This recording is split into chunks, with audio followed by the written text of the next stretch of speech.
vai ver a partir de agora: conceito e objetivo do indicador de cuidado integral à gestante e à puérpera e as boas práticas desse indicador. Olá, Janaína! Agora nós vamos abordar o cuidado da mulher gestante e puérpera no componente de qualidade do financiamento da atenção primária. O objetivo do indicador é promover a qualificação do acompanhamento da gestante e da puérpera para reduzir a morbimortalidade materna e neonatal. Como é que é calculado o indicador? Faremos o somatório de boas práticas realizadas a gestantes e puérperas vinculadas à equipe, dividido pelo número total de gestantes e puérperas vinculados a essa equipe, vezes 100. Essa é a fórmula. E quais serão as boas práticas no cuidado da gestante e da puérpera? Ter realizado a primeira consulta de pré-natal até 12 semanas de gestação, ter realizado pelo menos 7 consultas durante o período da gestação, ter realizado 7 registros da pressão arterial durante o período da gestação, ter realizado pelo menos 7 registros simultâneos de peso e altura durante a gestação, também ter realizado pelo menos 3 visitas domiciliares pelo agente comunitário de saúde e técnico em agente comunitário de saúde, no intervalo mínimo de 30 dias após a primeira consulta, e ter o registro da dose de DTPA a partir da 20ª semana de cada gestação. Ainda será monitorado, como boa prática, ter o registro de testes rápidos ou exames avaliados para sífilis, para HIV, para hepatite B, para hepatite C, no primeiro trimestre de cada gestação. Também ter o registro do teste rápido para sífilis e HIV no terceiro trimestre da gestação. Ainda será monitorado a primeira consulta presencial ou remota por médico ou enfermeiro no puerpério. Então, o período do puerpério é um período muito importante também de acompanhamento. Ter registro de pelo menos uma visita do agente comunitário ou técnico em agente comunitário de saúde durante o puerpério.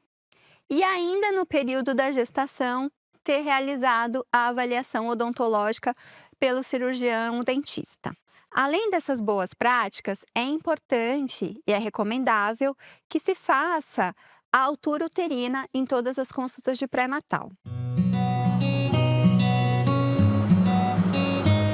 A periodicidade, atualização e avaliação do indicador é quadrimestral e o monitoramento deve ser realizado mensalmente. Eu venho direto aqui no SUAP para fazer esse registro, então eu consigo relatar os antecedentes, inclusive antecedentes sobre parto e nascimento, se aquela mulher já tiver tido algum parto e nascimento anteriormente. São registros importantes para esse acompanhamento que pode impactar essa próxima gestação. Em seguida, eu vou para a parte do subjetivo. Então, o motivo da consulta, vamos supor que, por exemplo, ela chegou com náusea. E aí, no objetivo, eu faço o registro. O que eu estou observando dessa mulher? Por exemplo, também a DUM dela, a data da última menstruação. Então, eu faço o registro da antropometria, sinais vitais e glicemia capilar aqui também. Então, é muito importante que tanto o peso quanto a altura feitas no mesmo registro. Então, não pode ser por profissionais diferentes. E aí eu faço o registro aqui de uma mulher com 65 quilos, altura 1,70. E aí já vem aqui o IMC dela, é automático, né, de adequado ou eutrófico, de acordo com o cálculo. Posso registrar outras coisas, por exemplo, também pressão arterial, né, que é importante fazer esse monitoramento. E se tiver alguma outra questão, né, até inclusive glicemia capilar. Eu faço também o registro de marcadores de consumo alimentar, que vem já adaptado, né, para a idade dessa pessoa que está sendo atendida. se a vacinação está em dia ou não. Se tiver algum exame também que está ali solicitado já, eu posso fazer o registro aqui desse resultado. Então, eu venho para avaliação, e aí nessa avaliação que eu vou colocar esses problemas e condições que eu estou observando. Então, como neste caso aqui, né, eu sei que ela está com náusea, eu vou repetir aqui, já tanto pelo código ou pela palavra, eu consigo fazer esse registro e eu adiciono aqui essa informação.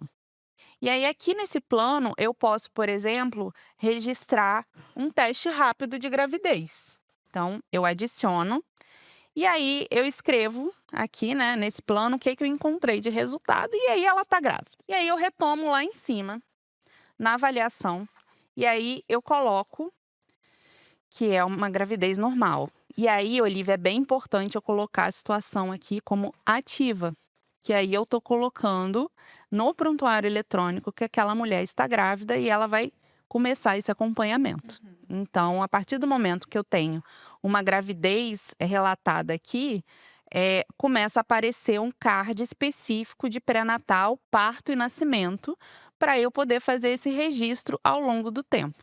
Então, o tipo de gravidez, se ela é única, dupla, gemelar, tripla ou mais, ou ignorada, então aqui eu ainda não sei.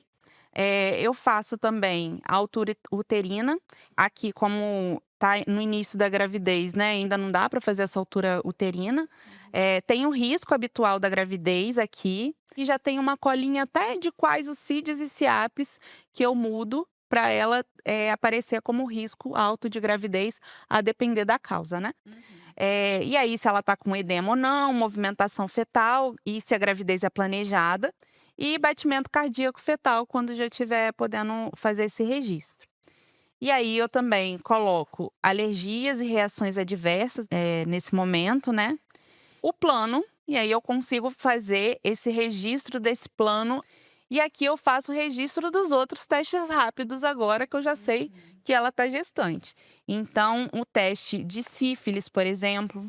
Aqui eu tenho tanto teste rápido para sífilis, quanto também do pai parceiro, quando eu for fazer esse atendimento do pai parceiro. Então, aqui eu também coloco o do HIV e o da hepatite B e C. E aí eu faço esse registro logo do primeiro trimestre da gestação. Eu posso colocar aqui a solicitação de exames e procedimentos que não vão ser feitos na atenção primária, mas eu vou entregar para essa gestante depois para fazer em outro momento. Então, aqui no prontuário eletrônico mesmo, ele já aparece esses grupos de exame por trimestre para facilitar o profissional. Então, ele pode selecionar todos ou pode selecionar só algum que já tem aqui quais os exames que ele precisa para o primeiro trimestre, para o segundo e para o terceiro, para facilitar. Então, eu consigo, para dar um exemplo, colocar aqui uma ultrassonografia obstétrica. Então, eu faço aqui, aí já aparece o CID de supervisão de gravidez, né? E vou colocar a justificativa aqui desse procedimento e eu salvo. E aí eu finalizo esse atendimento, a forma de participação de cidadãos, também se foi um atendimento compartilhado. Coloco a conduta, que é um retorno para consulta programada e de cuidado continuado.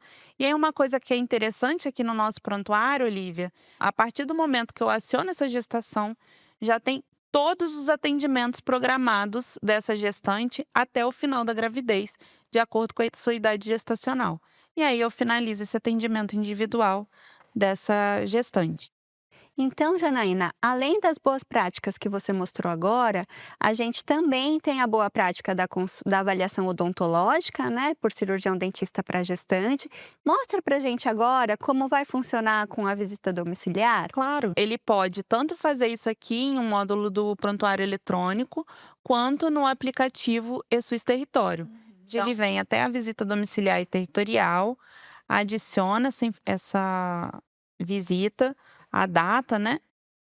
E aí ele vai fazer o registro principalmente dessas informações que são obrigatórias, essas que estão com um asterisco. E aí turno, microárea, tipo de imóvel. É muito importante que ele coloque esse CPF e CNS, de forma correta para não se perder esse registro posteriormente. Então aqui quando eu seleciono o sexo feminino, na parte de acompanhamento de gestante ou puérpera. Ou seja, qual é possível ele fazer o registro do peso e altura, e é muito importante que ele faça no mesmo registro. E aí faz o desfecho de visita realizada, confirma e finaliza essa visita. Janaína, você pode mostrar para gente como funciona o fechamento da gestação no prontuário eletrônico, por favor? Claro, Olivia, é bem importante mesmo essa pergunta. Eu venho aqui no SOAP novamente, e aí lá na parte de avaliação, ele vai colocar aqui o motivo da finalização dessa gestação. Então, parto sem complicações, por exemplo. Aí eu coloco a situação ativa e adiciono esse CID ou CIAP de parto. E aqui vai aparecer em seguida um quadrinho de encerrar a gestação. E aqui nesse quadrinho eu digo se a gravidez foi única, dupla, gemelar, tripla e a data do desfecho, de quando aconteceu. Então vou colocar aqui alguns dias atrás. E aí eu fecho essa gestação a partir do momento que eu finalizo esse atendimento. E aí automaticamente é adicionado o procedimento da consulta puerperal. É importante destacar que o sistema eSUS APS também oferece a alternativa de registro por meio do Coleta de Dados Simplificado, CDS. Essa funcionalidade é especialmente útil para municípios ou estabelecimentos de saúde que enfrentam dificuldades de conectividade com a internet ou limitações de infraestrutura tecnológica, como a ausência de computadores suficientes para registro no ato do atendimento, tempo real.